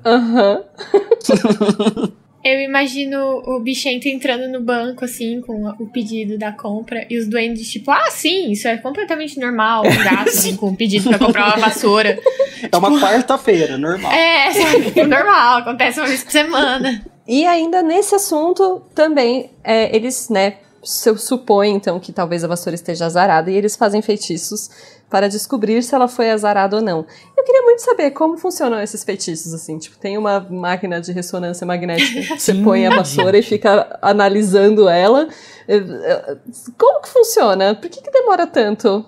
De que se alimentam? Né? Contem pra mim, gente. Eu lembro que quando um dos motivos de que eu acho que o Harry ou o Oliver ficam muito putos com a Hermione por ela ter caguetado, porque, tipo, a vassoura ia passar por várias inspeções e receber vários feitiços que podiam, de repente, comprometer o funcionamento e o voo e toda aquela maravilhosidade que ela é, né? E eu fico imaginando como é que deve ser esse processo, né? Você fala, acho que em inglês ele fala break it apart, que é tipo... que ali até traduziu pra desmontar, tipo, vão desmontar a vassoura. Mas vem um perito fazer isso? São os professores mesmo? Eu não entendi. Acho que é o Flitwick, não é? Dá a entender de que é o Flitwick e a Minerva. Ou pode ser até o Filch, né? Porque mandam o Filch fazer tudo em Hogwarts. Os professores pegam, levam pra sala dos professores e todos dando uma voltinha na Firebolt. Funciona. Mas pra ver certeza. Se, né? Pra ver se não vai te derrubar. Só pra ver como que é o ventinho. Jogar um revele seus segredos nela. Revele seus segredos. É muito bom esse feitiço do Snape. Outra coisa que eu fico pensando das vassouras, que é meio que cozice, tipo, existirem vassouras mais rápidas que as outras. Isso é muito injusto. Sim, citando a nossa amiga Larissa Perfeita, que deu uma frase, tipo, perfeita pra descrever essa injustiça que foi. É tipo num jogo de futebol, ter uns jogadores com chuteira, outros com salto alto e outros com propulsor. Gente, eu ri muito com essa frase. Exalta a Lari. Exalta a Lari. Exalta a Lari. Tipo, é gente, muito injusto. Fica pensando, né? E tipo, todo mundo acha isso super normal. O pessoal fica inspirado por ter uma vassoura mais rápida no seu time. Os outros, todo mundo fica olhando e intimida. Citando aí, vamos exaltar o Luiz, citando Fórmula 1, é o equivalente a carros, né? Tem carros que tem tipo de motor X ou Y, que tem um design assim assado, e faz sentido. O que eu não entendo é porque são feitiços. Então, tipo, como que um feitiço é diferente do outro se várias pessoas vão lançar o mesmo feitiço pra fazer a vassoura voar? Tipo, eu fico meu feitiço pensando ele assim... tem uma vogal a mais do que o seu. Tipo, não entendo. Eu acho que é tipo uma receita de família, sabe? Tipo vinho, tipo alguma coisa assim. que aquela família que trabalha com aquele tipo de vassoura, aquela fábrica tem algum segredo de uma sequência de feitiços e tal, que é passada de geração e que tem que ser utilizado daquela maneira. E, sabe, eu acho que é uma coisa mais ou menos assim. Porque eles têm que enfeitiçar... das vassouras. É tipo isso, eles têm que enfeitiçar a vassoura pra voar, pra parar, pra não sei o que, papapá. E tipo, são uma série de feitiços que aparentemente são permanentes, né? Não dependem do bruxo continuar vivo pra executar. Porque imagina, você tá enfeitiçando uma vassoura e você morre, e aí? A vassoura ainda funciona? Porque a gente sabe que, por exemplo, um Petrificus Totalo, né? Para de fazer efeito quando a pessoa morre. A pessoa que gerou esse feitiço. Ainda bem, né? Ainda bem, né? É verdade. Não é muito explicado, né, assim, essa parte de como funciona a teoria da magia. E eu queria tanto que fosse. Nunca vamos descobrir. Ou será que vamos? E o próprio fato da Minerva, que eu acho que é quem estava responsável, principalmente por tentar descobrir o que estava de errado com a vassoura, é não entregar ela tão cedo, né, porque ela queria ter certeza que estava tudo bem. Eu imagino o conflito interno que tem na cabeça dela, né, porque a gente sabe que ela é viciada em quadribol, ela é a louca do quadribol. Inclusive, nos próximos capítulos vai ter bastante quadribol, se preparem. Pra quem gosta, pra quem não gosta, né, paciência.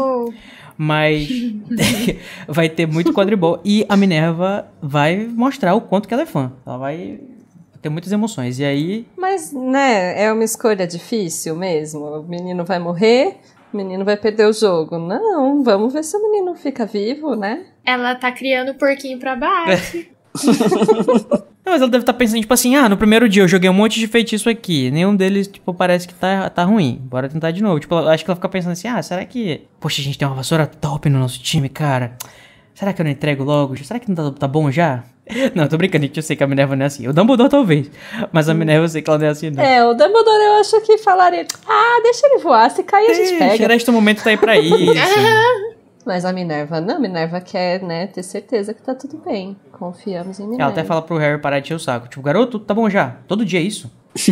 Mas isso aí, pessoal. Chegando aqui já... Encaminhando para o final do nosso episódio, né? A gente vai descobrir, né, nesse capítulo, que os Dementadores também amam. Eles são muito beijoqueiros.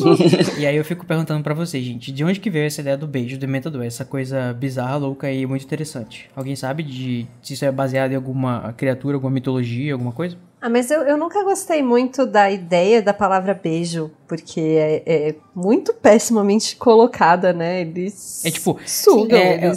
Até a forma como o Lupin diz, ele fala, a única momento que eles abaixam o capuz é pra revelar o buraco que eles têm como uma boca pra dar um beijo. Nossa, é... Muito gentil quem chamou de beijo. Sim. Porque, pra mim, tem muito uma ideia de devorar. E eu fico pensando nos contos de fada, que tem o lobo mau que vai devorar Chapeuzinho, o lobo que vai devorar os porquinhos. Talvez a ideia de devorar é algo que a gente já tem no nosso imaginário. E a J.K. trouxe pros Dementadores. Tem a questão também dos vampiros chuparem o sangue da pessoa. Pois é. Talvez, tipo, vai no pescoço. É que beijo não combina, eu acho. Não sei. Beijo não combina. Eu nunca gostei de beijo. Eu sempre achei bem místico, assim, dar outro significado pra essa palavra, um significado ruim. Porque a gente sempre relaciona com, tipo, coisa boa, sabe? Demonstração de afeto e tal. Sim, sim. E aí aqui veio pra quebrar, sabe? Mas tem também aquela ideia do beijo da morte. Às vezes foi daí que veio, né? Tipo, esse beijo do Dementador. Beijo da morte? Esperando pelo doce beijo da morte. Vocês já ouviram falar disso? Eu só conheço o beijo da morte. É a morte te levando embora? Essa figura do beijo da morte, ela aparece até na Bíblia. E, inclusive, existem várias esculturas que retratam esse conceito. Uma das estátuas mais famosas dessa representação do beijo da morte está no cemitério de Poblenou. Inclusive, teve um historiador chamado Ramon Arola, que foi pesquisar de onde veio essa representação do beijo da morte. E ele disse que, ao morrer pelo beijo de Deus, o espírito do homem sai pela boca e se une a ele. Nossa. Que por uns instantes disfarçou-se de morte. No Talmud, que é tipo a Bíblia dos judeus, né? Tá escrito que a mais dolorosa das mortes é a do garrote e a mais doce é a do beijo divino. O Zohar, escrito pelo rabino Simon Bar Yochai, no século II, diz que o beijo na boca significa a união entre um espírito e outro, já que o espírito tem na boca a sua origem e fonte. Ou seja... Gente, as micaretas são coisas muito espirituais. Nossa, gente. Não, mas isso faz muito sentido, sim, em mitologias antigas. Dizem que o espírito estava relacionado com a boca. Dizem que Deus ele deu o beijo, né? Ou melhor, ele inspirou o ar nos pulmões, né? talvez através da boca, de Adão e tudo mais. E que a nossa vida começa através da respiração. É o sopro divino, né? O sopro divino, isso eu já ouvi falar. E isso entra muito nos conceitos de espiritualidade que a saga coloca, né? A Rowling tem essa coisa bem cristã de espírito, de alma. E é justamente esse é o ponto que eu acho interessante, né? Tipo, a gente tem meio que aqui uma prova de que no universo de Harry Potter a alma pode ser separada do corpo. É que ela, de fato, é uma talvez não imortal, a gente não sabe o que acontece com as pessoas que morrem, com as almas das pessoas que morrem, mas que essencialmente é uma parte da pessoa. O Lupin até diz, né, que é muito pior do que morrer, receber o beijo do Dementador, porque você vai viver como uma casca vazia, né, sem a sua alma. Apenas vegetativo mesmo, né? Eu não sei se é vegetativo porque uma pessoa que tá em estado vegetativo não nem olha pra... Eu acho que talvez fosse uma pessoa vagando, assim, sabe? Tipo vazia, um zumbi, né? Tipo as crianças cortadas, né? Do Fronteiras do Universo. As crianças que perderam seu Demon, que seria, no caso, a alma no universo lá do... E que, olha aí, tem de repente outro paralelo com o Patrono. Se a gente for dizer que o Patrono tem alguma coisa a ver com os Demons. Enfim, muito interessante. Muito interessante, né? É bizarro, muito tenebroso, mas é muito interessante. E do jeito que o Harry tá... Assim, ele tá ainda muito baqueado com a informação que ele recebeu de que o Sirius era amigo do pai e traiu, né? Então ele tá tão puto com isso que ele deseja pro Sirius o beijo do Dementador. Ele fala que ele merece. Tipo, ele tá dizendo, né, de fato, que ele merece. Que é uma questão de merecimento e de... que ele merece ser punido com essa que seria a pior punição de todas, uma vez que a gente sabe que o Sirius não é afetado pelos Dementadores, né? Pelo menos o Fudge fala lá nas Três Vassouras. Eu acho um pouco engraçado porque, tipo, quando a Minerva devolve a vassoura pra ele, ela fala, você tem um ótimo amigo em algum lugar, Potter. E, tipo, 2 segundos atrás, o Harry tava desejando a morte desse amigo, porque a alma dele foi mal sugada. ele sabia. Olha aí. Mal ele sabia. Ai, eu amo. Mas assim, de novo, eu não sei se eu já falei disso, mas eu acho muito complicado a gente falar sobre a dimensão disso quando a gente tá falando de crianças de 13 anos. Eu acho que ele com 13 anos não entende. E por isso que as crianças, inclusive, são tão punitivistas, né? Até uma certa idade, é muito complicado de ter a dimensão do que você tá desejando pro outro. E aí, não, ele merece sim, mas merece mesmo, menino? Pensa bem. E até alguém fazer ele parar pra pensar se merece ou não, ele não pensa muito, né? E o Lupin até faz ele pensar, ele fala, merece mesmo, Harry? Tipo, ele tá querendo meio que despertar essa... Porque o Lupin tem assim, ele tem alguma conexão com o Sirius, né? Eu não sei se o Lupin iria querer isso. Mesmo talvez se ele soubesse que o Sirius era culpado, seja qual for pelo motivo que ele fez. Porque a gente vai descobrir também, mais lá pra frente, que o próprio Pettigrew também tinha, vamos dizer assim, o que ele fez foi absolutamente detestável e péssimo, mas... ele tava sendo intimidado. E, nesse caso, se o Sirius pegasse o beijo do Dementador, ele estaria sendo de uma forma injusta. Então, o que isso ensina pra uma criança que tá lendo, né? Que, tipo... Até o que é pra amarrar com o que a Luísa falou. O Harry tava desejando que uma pessoa inocente recebesse o beijo do Dementador. Né? Onde é que a gente vai com essa mentalidade, né? Eu acho que a Rowling tá querendo passar pra gente. Onde é que a gente tá indo com essa mentalidade de punir a pessoa que a gente nem sabe se é culpada ou qualquer coisa assim? E eu fico pensando que a morte, por mais que seja uma punição irreversível e terrível, é algo natural, nós vamos morrer, mas perder a alma desse modo é um castigo muito grande. Então, eu fico pensando no ódio que o Harry tem. Então, e, de novo, eu acho coerente para a idade que ele tem. Eu acho que é um funcionamento muito comum para alguém de 13 anos. Inclusive, nesse próprio livro, ele tem uma evolução. Quando a gente for chegando nos últimos capítulos, a gente vai ver, né, esse ódio ou essa convicção dele sobre punição vai virar. Essa reflexão sobre o punitivismo que o Lupin traz pra ele vai moldar muito. E depois, né, a conclusão de toda a história e ele se afeiçoar ao Sirius de alguma forma, vai mudar muito e moldar muito do caráter dele. E falando sobre essas coisas super pesadas e difíceis, a gente vai agora pro nosso momento Avada Kedavra.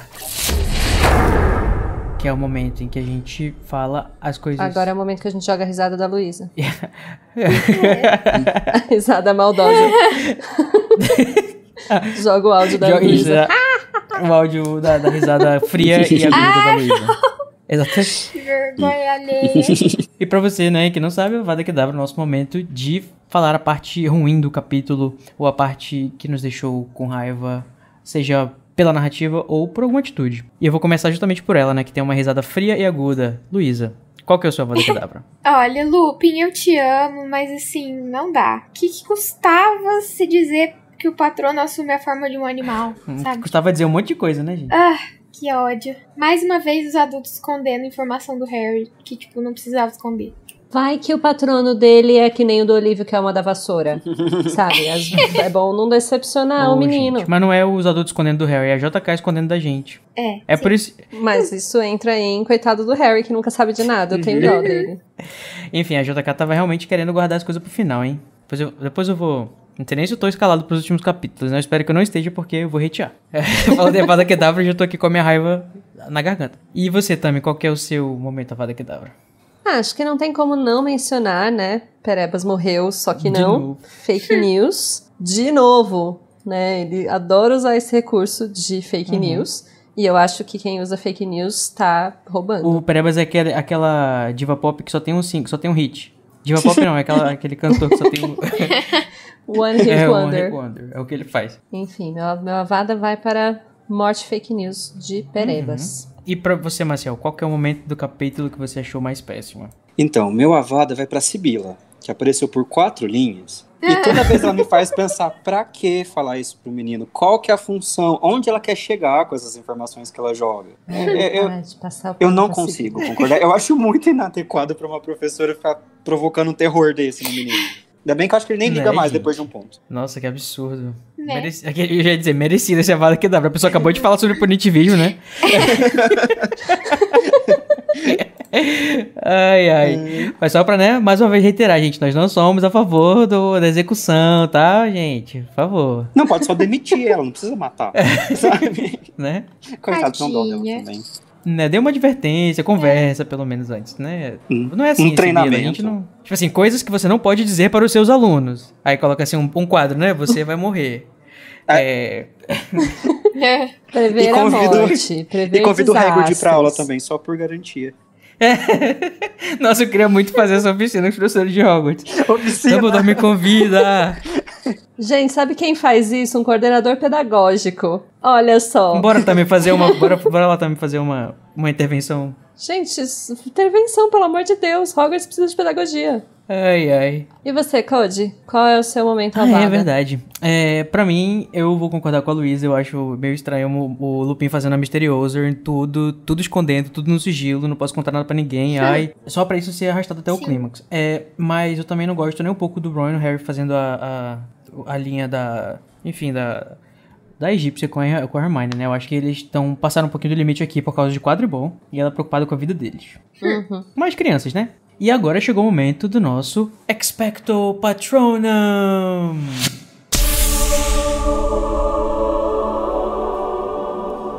Inclusive, eu nem perguntei pra vocês. Vamos fazer um bate-bola rápido aqui. Qual que é o patrono de vocês? Vocês chegaram a descobrir? Concordam, discordam? O meu teste do Pottermore deu que é um Swift. Então eu me senti a Taylor. O que é um Swift? Não faço ideia. É um pássaro. Fui pesquisar, é um pássaro. Olha aí, quando você conjurar, você vai descobrir. Exatamente. O meu também é um pássaro. Na realidade, eu tenho 2, né? O meu é um gavião, um Goshawk, que é o mesmo nome da autora do livro de feitiços, que eu esqueci como é que é o nome em português, mas é um tipo de gavião. Ou então uma cobra Adder, que é bem venenosa. Olha aí. Por que você tem 2? Porque eu tinha 2 contas.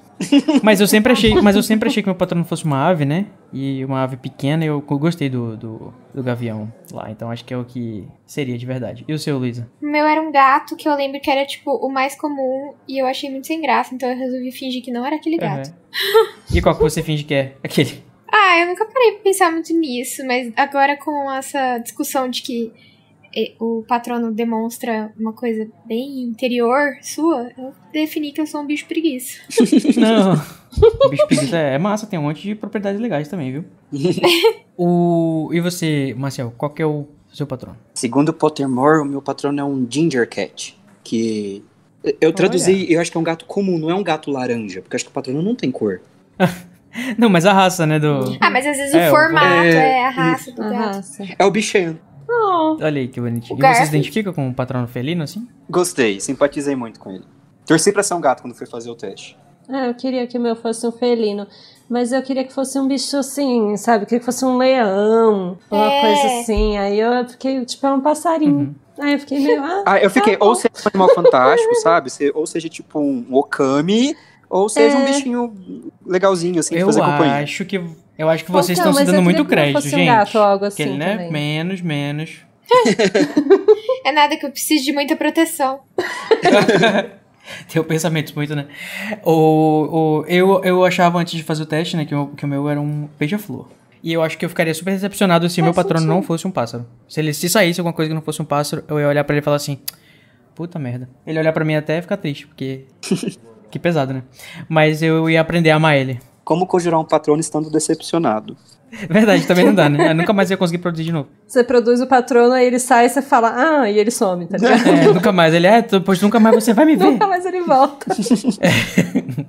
Enfim, agora vamos de fato para o nosso momento Expecto Patrono, que é um momento mais feliz, né? Que vai repelir todos os dementadores da nossa vida, as memórias gostosas desse capítulo. O meu momento patrono é o conceito do patrono, olha aí. Porque eu amo essa ideia do patrono, não só ser uma energia de... Aliás, enfim, essa energia de proteção que afasta o dementador, ou enfim, pensamentos ruins, como a questão de ser um animal. Eu acho maravilhosa essa ideia, justamente porque eu sou um fã muito grande, né, de As Fronteiras do Universo e da ideia de demons e a questão do xamanismo, espírito animal e tal. E eu acho muito legal que isso apareceu e entrou em Harry Potter de alguma forma. Mas é você, Tami, qual que é o seu momento Expecto Patronum? Bom, o meu patrono, na verdade, eu fiquei na dúvida se era um patrono ou se era uma avada, mas eu acho que vai pra Hermione. Porque, assim, é ruim que ela esteja passando por um burnout e que, enfim... Mas eu vou dar pra ela, assim, como força, sabe? Tipo, força guerreira, você consegue, vai, amiga. Garota. Vou transmitir as minhas forças pra Hermione aqui. E o meu perdão, pedir perdão pelo tão mal que eu falei dela até agora. Entendi. O seu patrono não é a Hermione, mas o seu patrono vai para a Hermione. Vai acompanhar pra ela. Exatamente, andar ao lado dela pra protegê-la dos males do mundo. Olha aí, o patrono servindo pro que ele serve mesmo, né? E você, Luísa, qual que é o seu momento? E o meu patrono vai pra lembrança feliz do Harry, porque ela é uma lembrança feliz pra mim também. E com certeza me renderia um patrono, que é quando ele descobriu que ele era um bruxo, quando ele entrou em Hogwarts e tal. Vocês acham que usar uma memória que não seja sua, tipo talvez uma coisa de filme ou de livro, funcionaria pra fazer um patrono? Eu acho que sim. Eu acho que desde que gere alguma emoção boa e tal, eu acho que sim. Mas não sei se seria forte o suficiente. Isso, Tem uma cena em Avatar que se o meu patrono não desse certo, nenhuma das memórias que eu tenho, que eu acho que dariam certo, eu ia usar provavelmente uma cena de Avatar. Ia tentar, né? Pelo menos. E você, Marcel, qual que é o seu momento Expecto Patronum? É exatamente o mesmo que o seu. É o conceito do Expecto Patrono, o conceito de um escudo que parte de você mesmo. Eu achei isso genial. Eu gosto muito dessa ideia. É muito bonita legal. Mesmo. É como se a sua proteção estivesse realmente dentro de você mesmo, talvez inspirada nas pessoas que dão forma, né, ao seu patrono. Pois é, eu gosto muito disso. E a base é o amor. E a gente faz um full circle aqui na obra de Rowling. Ai, que bonitinho, gente, que lindo. Esse episódio chamado Patrono, né? E com a presença de um patrono não podia acabar de um jeito mais delicioso. Eu vou até comer aqui uma barrinha de chocolate, porque... comer uma barra de chocolate inteira. Eu quero agradecer também, justamente, o nosso... Não chega dessa piada do patrono, pelo amor de Deus. Eu tô gostando, pode continuar. Tô me achando. Eu quero agradecer aqui ao nosso patrono, o Maciel, que veio aqui, né, agregar tanto com a gente como nosso ouvinte. Quem tem que agradecer sou eu. Esse é o tipo de experiência que a gente vive pensando. Se eu precisar fazer um patrono, eu vou pensar nisso. Eu acho que foi uma honra receber esse convite. Obrigado pelo espaço. Olha, quando a gente for falar de penseira, né, outros assuntos, assim, de dentro, de muito íntimos e que envolvem o que você gosta de conversar, a gente vai te chamar, viu? Me chama que eu venho. Então, gente, depois da tanta aula e tarefa, essa pressão toda pra ganhar, pra vencer, depois de a gente ter relembrado nossas memórias mais felizes e não concordarmos sobre o conceito de justiça, eu espero que vocês gostem de quadribol e de torcer pra Grifinória. Credo. E que semana que vem a gente vai discutir o capítulo 13. Grifinória versus Corvinal!